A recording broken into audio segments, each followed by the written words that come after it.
नूरजहां से जुड़े तथ्य। मुगल शासन पर प्रभुत्व। नूरजहां मिर्जा ग्यास बेग की पुत्री थी जो मूलतः एक ईरानी था। नूरजहां का असली नाम मेहरुन्निसा था। नूरजहां का पिता मिर्जा ग्यास बेग अकबर के काल में आगरा आया और धीरे धीरे उसने अपनी योग्यता और बुद्धि के बल पर 300 का मनसब प्राप्त किया। कालांतर में उसे काबुल का दीवान बना दिया गया। नूरजहां एक सुंदर और बुद्धिमान स्त्री थी। वह अपनी माता के साथ शाही महल में कभी कभी जाया करती थी। उसके रूप और सौंदर्य को देखकर शाहजहां सलीम जहांगीर उस पर मोहित हो गया। वह उससे विवाह करना चाहता था, लेकिन अकबर ने इसका विरोध किया तथा मेहरुन्निसा का विवाह अलीकुली बेग इस्ताजलुक शेर अफगन के साथ कर दिया गया। अकबर ने शेर अफगन को बर्दमान का सूबेदार नियुक्त कर दिया। जब जहांगीर को शेर अफगन के अत्याचारों एवं विद्रोही प्रवृत्ति का समाचार मिला तो उसने 1607 ईस्वी में बंगाल के एक नए गवर्नर कुतुबुद्दीन को, जो जहांगीर के लिए प्रिय पुत्र, दयाल भाई तथा उपयोगी मित्र के सम्मान था, उसे दंड देने को भेजा। 1607 ईस्वी की लड़ाई में शेर अफगन मारा गया और मेहरुन्निसा वापस आगरा आ गई। 1611 ईस्वी में जहांगीर ने मेहरुन्निसा से विवाह किया और उसे पहले तो नूरमहल तथा बाद में नूरजहां की उपाधि दी। जहांगीर के साथ विवाह होने के बाद नूरजहां ने राजनीति एवं प्रशासन संबंधी कार्यों में बड़ी रुचि ली। जहांगीर तथा तत्कालीन मुगल शासन पर नूरजहां के प्रभुत्व को लेकर इतिहासकारों में बहुत मतभेद है। डा.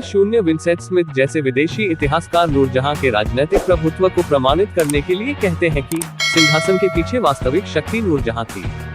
डा. स्मिथ के अनुरूप विचार रखने वाले इतिहासकार जहांगीर की आत्मकथा से उसके उस कथन को उद्धृत करते हैं जिसमें उसने कहा है, जब नूरजहां के पास तख्त की बागडोर है, मुझे केवल आधा सेर मांस और प्याला शराब की ही आवश्यकता है। इसके विपरीत जो इतिहासकार नूरजहां के अत्यधिक राजनीतिक प्रभाव को स्वीकार नहीं करते हैं, वे कहते हैं कि जहांगीर की आत्मकथा से स्पष्ट है। 1622 ईस्वी में अपने स्वास्थ्य गिरने तक जहांगीर स्वयं राजनीतिक निर्णय लिया करता था। नूरजहां का प्रभाव सिर्फ शाही घराने तक ही सीमित था। नूरजहां के प्रभुत्व को निम्न दो कालों में विभाजित किया जा सकता है। राजनीतिक प्रभुत्व का प्रथम काल 1611 ईस्वी से 1622 ईस्वी तक। इस काल में नूरजहां की राजनीतिक भूमिका अधिक प्रभावशाली नहीं थी। चूंकि मिर्जा ग्यास बेग के एक पुत्र ने सम्राट जहांगीर के पुत्र खुसरो के विद्रोह अप्रैल-मई 1606 ईस्वी में भाग लिया था, इसलिए उसे इतमादौला को दीवान के पद से हटा दिया गया था, लेकिन शीघ्र ही उसे उसका पद वापस दे दिया गया। नूरजहां से विवाह के बाद जहांगीर ने अपन ससुर इतमादौला को प्रमुख दीवान बना दिया। इसके अतिरिक्त नूरजहां के परिवार के अन्य सदस्यों का मनसब बढ़ा दिया गया। निस्संदेह इतमादौला कुशल, वफादार तथा कर्तव्यनिष्ठ था। यह 10 वर्षों तक मुगल सम्राट का प्रमुख सलाहकार बना रहा। नूरजहां के भाई आसिफ खां को खान सामा के पद नियुक्त किया गया। उसी को पुत्री अर्जमंद बानु बेगम का विवाह शाहजादा खुर्रम शाहजहां से हुआ। कुछ आधुनिक इतिहासकारों की राय है कि दरबार में अपने पिता इतमादौला, भाई आसिफ खां, अपनी मां अस्मत बेगम तथा शाहजहां खुर्रम की सहायता से नूरजहां ने अपना एक छोटा सा दल बना लिया था, जिसका सम्राट जहांगीर पर इतना नियंत्रण ही गया था कि उसके समर्थन के बिना कोई भी कार्य या निर्णय आगे नहीं बढ़ सकता था। नूरजहां के गुट के प्रभाव के बारे में सर टॉमस रोक, जिसे सम्राट जेम्स प्रथम ने भेजा और जो जहांगीर के दरबार में 1615 से 1618 तक रहा, ने लिखा है, इस समय सारी शक्ति नूरजहां के गुट के हाथ में थी। उसके भाई आसिफ खां तथा उसी भाई आसफ खां के दामाद खुर्रम की सहायता के बिना कोई भी कार्य करवाना असंभव था। उसका प्रभुत्व इतना बढ़ गया था कि महाबत खां जैसे प्रबल अमीर भी उससे भय खाते थे। जहांगीर तो राजकाज को छोड़कर दिन रात विलासिता में डूबा रहता था। सर टॉमस रो कथन पूर्णतया ठीक नहीं कहा जा सकता, क्योंकि जहांगीर ने इन वर्षों में कुछ ऐसे व्यक्तियों की भी पदोन्नति की जो नूरजहां के गुट में शामिल नहीं थे। शाहजहां और आसिफ खां की जो उन्नति हुई उसका केवल मात्र कारण नूरजहां की सिफारिश नहीं थी, बल्कि उनकी अपनी योग्यता भी थी। नूरजहां के अतिरिक्त जहांगीर अपने पुत्र खुर्रम शाहजहां को स्वयं बहुत चाहता था। वास्तव में खुसरो के विद्रोह तथा उसको गिरफ्तारी के बाद शहजादा खुर्रम जहांगीर का सर्वाधिक प्रिय पुत्र बन चुका था। जहांगीर अगर शासन प्रबंध के प्रति पूर्णतया उदासीन हो जाता तो उसके काल में साहित्य, कला एवं अन्य क्षेत्रों में जो प्रगति हुई वह कभी भी नहीं हो सकती थी। 1622 ईस्वी तक नूरजहां की राजनीतिक भूमिका स्पष्ट नहीं है। संभवतः उसका निजी प्रभाव अधिकतर शाही घराने पर था। उसने फारसी परंपराओं पर आधारित नए फैशनों का प्रचलन किया। इतिहासकार खफी खां ने लिखा है, नूरजहां द्वारा चलाए हुए फैशन बहुत देर तक ऊंचे घराने में प्रचलित रहे। नूरजहां इस काल में सम्राट जहांगीर की बराबर की साथी थी और वह उसे अपने साथ शिकार पर भी ले जाता था। इस कारण वह कई बार लोगों के अनुरोध पर उनकी समस्याओं को सुलझाने के लिए सम्राट से सिफारिश कर देती थी। इसके बावजूद इस काल में जहांगीर पूर्णतया नूरजहां या उसके दल पर निर्भर नहीं था। प्रभुत्व का दूसरा काल 1622 से 1627 ईस्वी तक। नूरजहां के राजनीतिक प्रभुत्व का दूसरा काल 1622 ईस्वी में शुरू हुआ। 1622 ईस्वी से जहांगीर के स्वास्थ्य में निरंतर गिरावट भा रही थी। उसके बीमार होने के बाद नूरजहां की राजनीतिक महत्वाकांक्षाएं बढ़ गईं।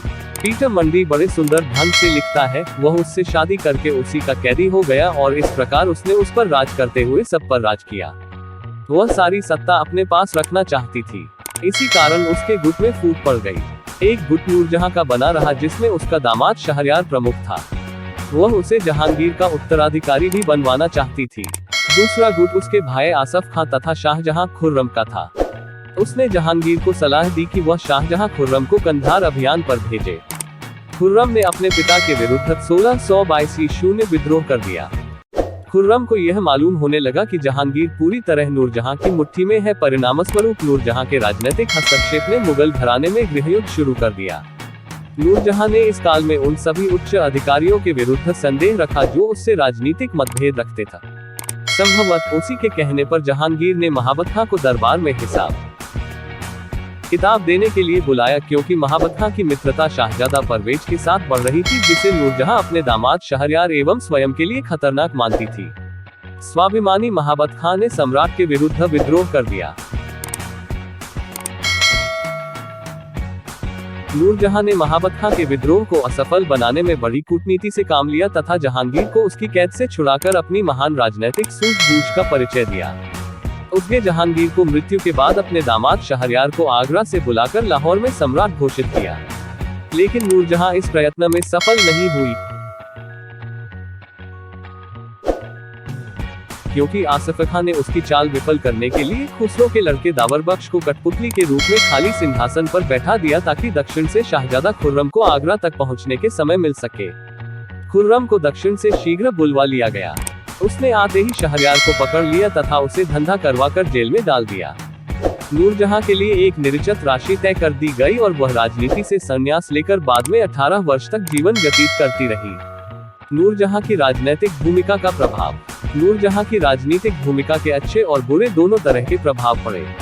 अच्छा प्रभाव। एक, नूरजहां की राजनीतिक भूमिका का सबसे अच्छा प्रभाव यह पड़ा कि जहांगीर ने धीरे धीरे उसके प्रभाव में आकर मदिरापान की मात्रा कम कर दी। इसी के फलस्वरूप वह अधिक समय तक जी सका। 2, नूरजहां ने जहांगीर के साथ राजनीतिक क्षेत्र में सहयोग देकर उसके प्रशासनिक कार्यभार को कम करने में मदद दी। 3, उसने कई बार गरीब और दुखी महिलाओं को सरकारी सहायता देकर उनका कल्याण किया। 4, उसने वेशभूषा, फैशन, श्रृंगार के क्षेत्र में नवीन डिजाइनों एवं वस्तुओं का आविष्कार कर इन क्षेत्रों में नवीन तथा क्रांतिकारी परिवर्तन लाने में सफलता प्राप्त की। उसी के चलाए फैशनों को पर्याप्त समय तक उच्च वर्ग की महिलाओं ने अपनाया। 5, उसने महाबत खां के विद्रोह को मुगल सम्राट की गिरी हुई प्रतिष्ठा को बचाया। महाबत खां की पराजय नूरजहां की सबसे बड़ी विजय थी। बुरा प्रभाव। नूरजहां की राजनीतिक भूमिका के अच्छे प्रभावों के साथ साथ कुछ घातक प्रभाव भी पड़े। 1, नूरजहां ने अपने प्रथम प्रभुत्व काल में अपन पिता, भाई तथा अन्य संबंधियों को ऊंचे पद तथा मनसब दिलाने में जो अपने प्रभाव का प्रयोग किया, उसने निश्चित रूप से अन्य उच्च पदाधिकारी असंतुष्ट हुए तथा दरबार के वातावरण में थोड़ा बहुत तनाव आया। 2, उसने अपने प्रभुत्व के दूसरे काल में खुर्रम के स्थान पर शहरयार का पक्ष लेकर खुर्रम जैसे योग्य तथा वफादार शाहजादे को आत्मरक्षा के लिए अपने ही पिता के विरुद्ध विद्रोह करने के लिए विवश किया। इसलिए कंधार मुगलों के हाथों से जाता रहा। 3, नूरजहां के संदेह के कारण महाबत खां जैसे स्वामिभक्त सरदार एवं कर्तव्यनिष्ठ पुरुष को विद्रोह का झंडा खड़ा कर सम्राट को बंदी बना लेने के लिए विवश होना पड़ा। नूरजहां को गलत नीतियों के कारण सम्राट का सम्मान धूल में मिला दिया। 4, उसने जहांगीर की मौत के बाद शहरयार, जिसका उपनाम नैशुदनी अथवा निखट था, को सम्राट घोषित कर एक बार पुनः मुगल में परिवार गृहयुद्ध छिड़वा दिया। शाहजहां ने उसे वकील आसफ खां की सहायता से सरलता से मात दे दी। अच्छा सुनो, सब्सक्राइब करते वक्त ना घंटी बजा देना, ताकि जब मैं ऑनलाइन आऊँ